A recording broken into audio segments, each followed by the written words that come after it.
Короче, ВАЗ-2110 было закончено.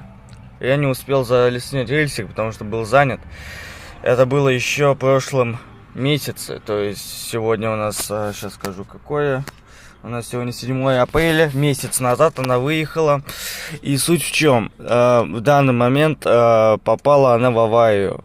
То есть поехал на границу, начал разворачиваться, и в него въехали. По причине, что тот и тот болван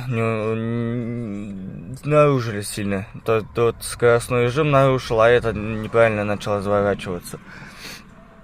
Суть в чем, на днях поедет на вытяжку, стапеля у меня нет, и после стапеля будем заменять крылья. Также перекраска, также все шпаклевка, не шпаклевка, что конкретно надо будет обрабатывать. Короче, полноценная опять работа будет уже заснято и скинуто. Сейчас занимаю ВАЗ-2112.